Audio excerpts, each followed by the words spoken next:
అందరికీ నమస్కారం. నేను మీ Raghavender. Welcome to my channel. మరి ఈ మధ్య కాలంలో చూస్తూ ఉంటే ఆంధ్రప్రదేశ్ రాష్ట్రంలో కావచ్చు, తెలంగాణలో కావచ్చు, ప్రభుత్వం వర్సెస్ సోషల్ మీడియా వార్ అనేది జరుగుతూ ఉంది. ప్రాంతాల మధ్య కూడా ఈ మధ్య మరి తెలంగాణ, ఆంధ్ర ప్రాంతం మధ్య కూడా చాలా వివాదాలు, కాంట్రవర్సీలు చోటు చేసుకోవడం, వాటిపైన కూడా మరి అటు ఆంధ్ర సైడ్ విమర్శలు, ఇటు తెలంగాణ సైడ్ విమర్శలు, సోషల్ మీడియాలో ఉండే ఎక్కువ సోషల్ మీడియా నడిపే వాళ్ళు అంటే యూట్యూబర్స్ చాలామంది అయితే యూట్యూబ్ జర్నలిస్టులు స్పందిస్తూ ఉన్నారు. అదేవిధంగా మరి ఇటీవల మరి ఆంధ్రప్రదేశ్ విజయవాడకు చెందిన ప్రశ్న రావణ్ అరెస్ట్ కావడం, అదేవిధంగా తెలంగాణ చెందిన జర్నలిస్ట్ కేవీఆర్ అనే ఒక యూట్యూబర్ అరెస్ట్ కావడం సంచలనంగా మారాయి. ఇక వీరి అరెస్టు వెనక మరి బలమైన కారణాలు చూపుతూనే మరి వారిపైన కేసులు నమోదవడం, వారిని మరి అక్కడ ప్రభుత్వాలు పోలీసులు అరెస్ట్ చేయడం జరిగింది. ప్రజాస్వామ్య వ్యవస్థలో ప్రజలు కేవలం అంటే ఓట్లు వేయడానికే పనికొస్తారా, లేదంటే బహిరంగ సభల్లో పాల్గొనడానికే పనికొస్తారా, ఎన్నికల సమయంలో మరి క్యూలో నిలబడి ఓట్లు వేయడానికే పనికొస్తారా, పార్టీలను పోవడానికే ప్రజలు కావాలా, నాయకులను పోవడానికి నాయకులకు పూలదండలు వేసి పోవడానికి, వారికి పాలాభిషేకాలు చేయడానికే ప్రజలు ఉన్నారా? మరి ప్రజాస్వామ్య వ్యవస్థలో ప్రజల కోసం, ప్రజల ద్వారా మరి ఎన్నుకోబడ్డ ప్రజా ప్రభుత్వాలు నడుస్తూ ఉన్నాయి. మన భారతదేశంలో నడుస్తూ ఉన్నాయి, రాష్ట్రాల్లో నడుస్తూ ఉన్నాయి. మరి ఎందుకు ఈరోజు ప్రభుత్వాలని ప్రశ్నించడం ద్వారా మరి ఈ వివాదాలు, కాంట్రవర్సీలు, అరెస్టులు జరుగుతున్నాయి అనేది ప్రస్తుతం చర్చ జరుగుతూ ఉంది. సామాన్యుడు మరి పొద్దున్న లేస్తే వివిధ కులాల వారు కుల వృత్తులు చేసుకుంటారు. చదువుకున్న వాళ్ళైతే ఉద్యోగాలు, మరి కొంతమంది వ్యాపారాలు, ఎవరి వ్యాపకాల్లో వారు బిజీగా ఉంటారు. అంటే ప్రతిరోజు ప్రభుత్వాన్ని ప్రశ్నించలేరు. అంటే ప్రభుత్వాన్ని ప్రశ్నించడానికి, నాయకులను ప్రశ్నించడానికి, ప్రభుత్వం చేపడుతున్న వివిధ కార్యక్రమాలు కావచ్చు, అభివృద్ధి కార్యక్రమాలు కావచ్చు, వాళ్ళ బడ్జెట్ కావచ్చు, బడ్జెట్ ప్రవేశపెడుతుంటారు అసెంబ్లీలో, బడ్జెట్ ప్రవేశపెట్టిన సందర్భంలో కావచ్చు, ఇతరత్ర అన్ని ఏవైనా సరే మొత్తం మీద ప్రభుత్వం గురించి ప్రజలకు ఎప్పటికప్పుడు మీడియా, జర్నలిస్టులు, యూట్యూబ్ జర్నలిస్టులు వీళ్ళందరూ ఎప్పటికప్పుడు ప్రజలకు చేరవేస్తూ ఉంటారు. అవసరమైతే పార్టీలను, అదేవిధంగా రాజకీయ నాయకులను ప్రశ్నిస్తూ ఉంటారు.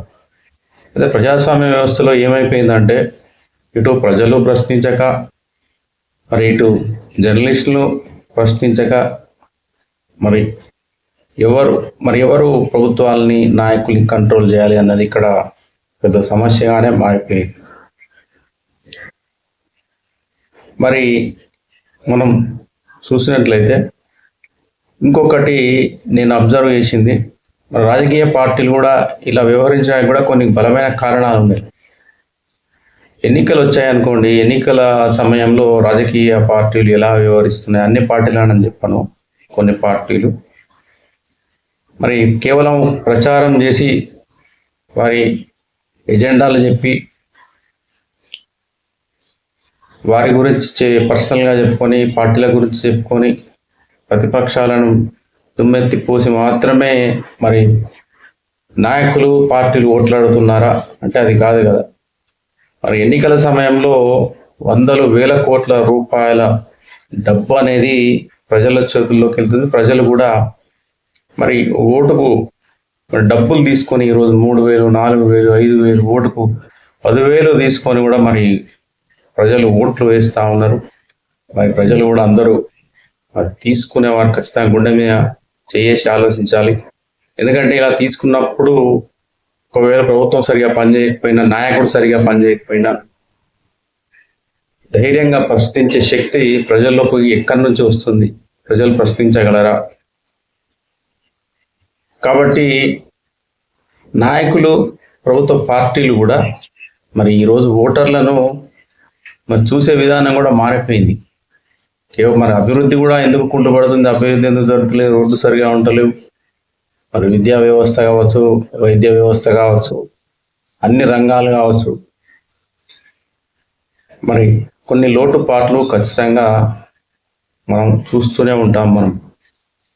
మరి ప్రజలే స్ట్రిక్ట్గా ఉండి, ప్రజలు సీరియస్గా ఉండి, ప్రజలకు మరి ఈ ఓట్లకు మరి డబ్బులు తీసుకొని మరి అమ్ముడు పోకుండా మరి వ్యవహరిస్తే రాజకీయ నాయకులు కూడా వారు కూడా ప్రజలంటే ఒక గౌరవం, అభిమానం, భయం అనేది ఖచ్చితంగా ఏర్పడుతుంది.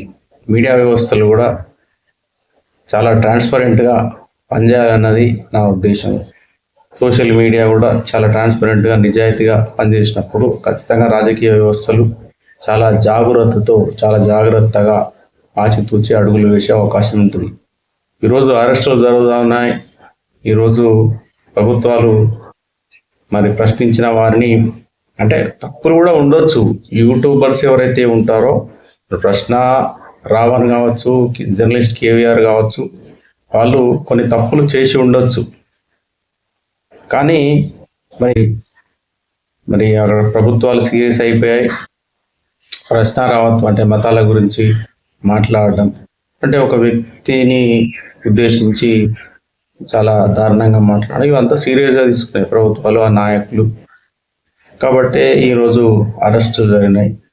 ఇక్కడ నేను చెప్పేది ఏంటంటే రాజకీయ పార్టీలు కూడా సంయమనం పాటించాలి.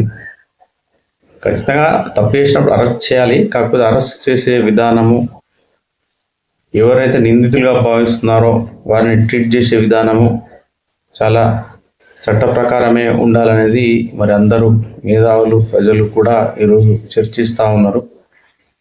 మరి ఎవరైతే కేవీఆర్ జర్నలిస్ట్ మరి భార్య విషయంలో మరి మహిళా కానిస్టేబుల్ లేకుండా మరి ఏ విధంగా వాళ్ళు బొబ్బిలి పోలీసులు వ్యవహరించారనేది అందరూ వీడియోలో చూశారు.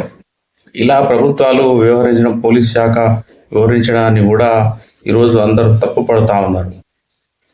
మరి ఆంధ్రప్రదేశ్ పోలీసులు ఇక్కడికి వచ్చి తెలంగాణ జర్నలిస్టులు అరెస్ట్ చేసి తీసుకెళ్లడం, ఇక్కడ ఉండే రాష్ట్ర ప్రభుత్వం స్పందించకపోవడం, రేవంత్ రెడ్డి స్పందించకపోవడం, మరి ఇలాంటి విషయాలు కూడా ఖచ్చితంగా ప్రజలు ఆలోచిస్తూ ఉన్నారు, చర్చిస్తూ ఉన్నారు.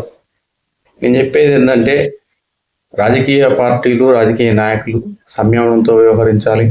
అదేవిధంగా యూట్యూబర్స్, జర్నలిస్టులు కూడా వారు ఏదైతే చెప్పాలనుకుంటున్నారో మరి బూతులు లేకుండా, తిట్లు లేకుండా, వ్యక్తిగత హననానికి పాల్పడకుండా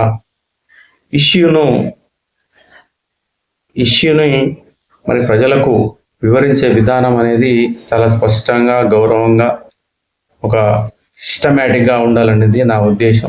ఇలా ఉండకపోవడం వల్లే నేడు ప్రభుత్వాలు సోషల్ మీడియా వాళ్ళను టార్గెట్ చేస్తున్నాయి, జైలులో వేస్తున్నారు. ఇలా ఈ వ్యవహారం అయితే జరుగుతూ ఉంది. భారతదేశంలో ఒక రాజ్యాంగం ఉంది. రాజ్యాంగానికి అందరూ కట్టుబడి ఉండాలి. రాజకీయ నాయకులు అతీతం కాదు, సామాన్య పౌరులు రాజ్యాంగానికి అతీతులు కాదు, సోషల్ మీడియా జర్నలిస్టులు కావచ్చు, ఎవరైనా రాజ్యాంగానికి అతీతులు కారు.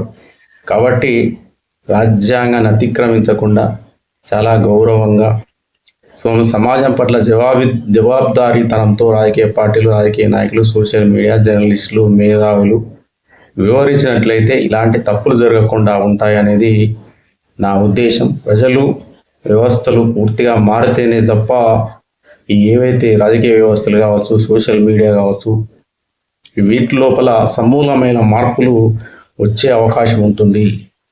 ఈ రోజులో రాజకీయ పార్టీలు వ్యవహరిస్తున్న తీరు కూడా విచిత్రంగా మారిపోయింది. నిన్న చూసినట్లయితే మరి తెలంగాణ కాంగ్రెస్ పార్టీలు బాహాబాహిగా సవాళ్ళు విసురుకొని మరి నేను అక్కడికి వస్తా, నువ్వు ఇక్కడికి రా, మరి జూపల్లి కృష్ణారావు మరి బీఆర్ఎస్ కార్యాలయానికి పోలేదు, మరి గన్ పార్క్ దగ్గరికి వీళ్ళు వెళ్ళాలనుకుంటే గన్ పార్క్ దగ్గరికి మరి అరెస్టులు చేయడం జరిగింది.